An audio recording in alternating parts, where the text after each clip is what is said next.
Why have I invested over $20,000 to date on self-improvement and life coaching? Shouldn't life be easier?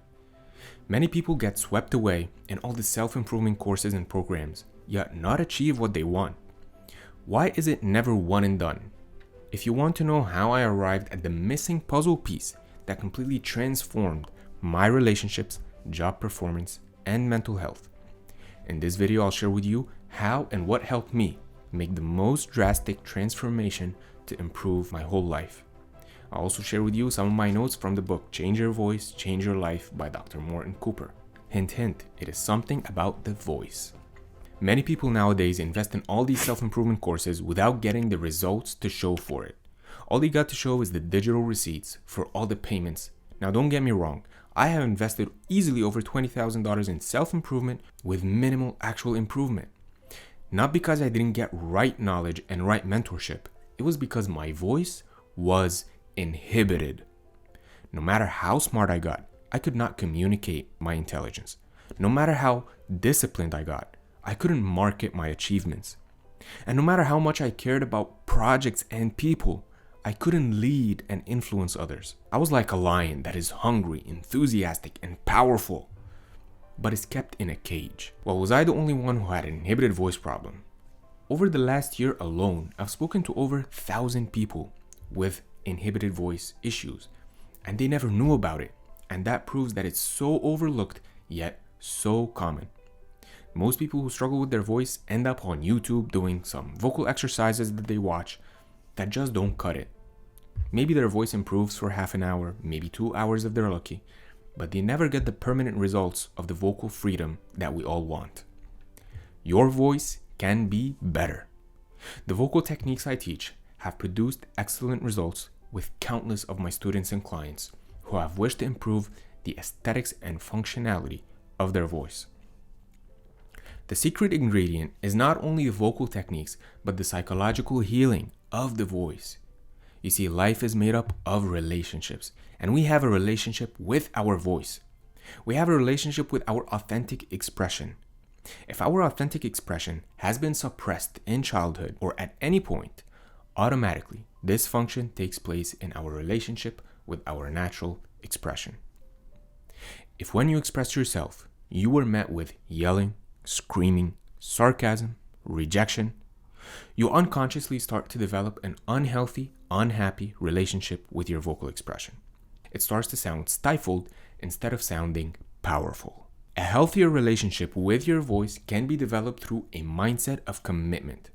There is no magic pill for it, although I had doctors suggest muscle relaxant for my voice, which would have been a terrible decision had I agreed to take them, because in the long run, it has a damaging side effect for my voice and for my overall health. Almost everyone wants to improve themselves some way.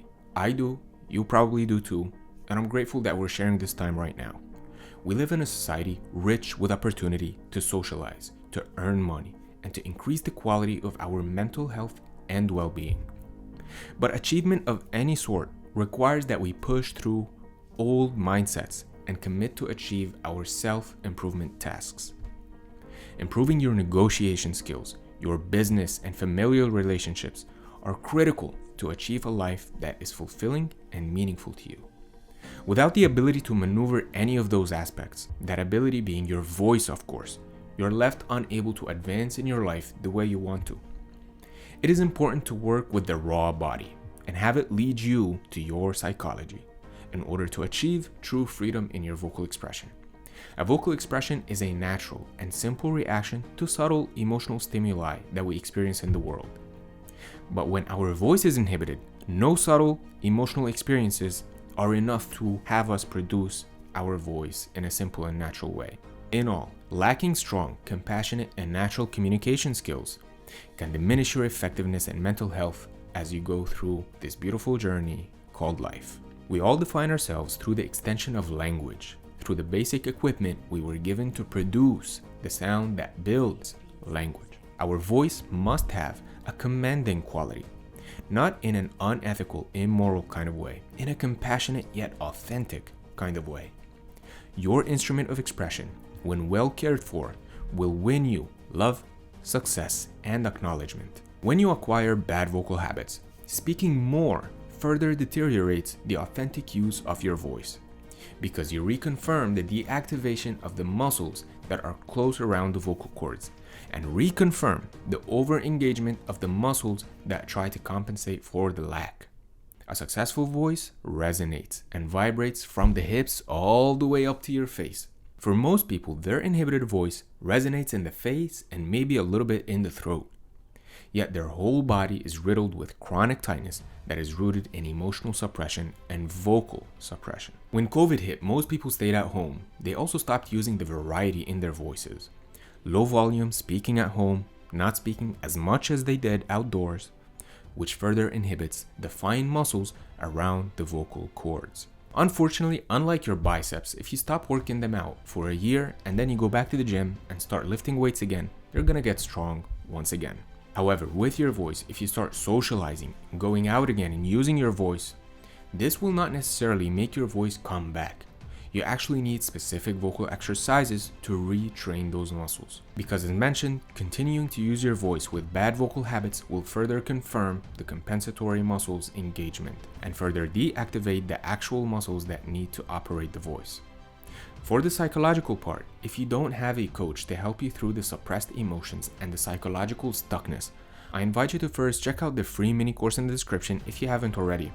Then you can also practice written and spoken affirmations. I'll also link a video in the description of me talking about how to retrain your brain from limiting beliefs to empowering beliefs. A simple affirmation to start attracting the tools necessary for your voice is, I love learning to use my voice naturally and authentically. I love learning to use my voice to achieve my goals and dreams.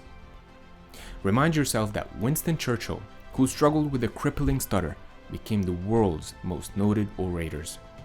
Franklin Roosevelt is remembered as a president who possessed magnetism and great persuasive powers. You too can have the voice that is truly authentic and representative of who you really are. You don't have to stay with an inhibited voice that is selling you short on the gifts that you have to share with the world. Now you are aware of what is an inhibited voice, how overlooked yet common it is, and it's time for you to overcome it and achieve your life's fullest potential. I hope you enjoyed this video. Thank you so much for watching. With that, stay well, much love. I'll see you in the next one.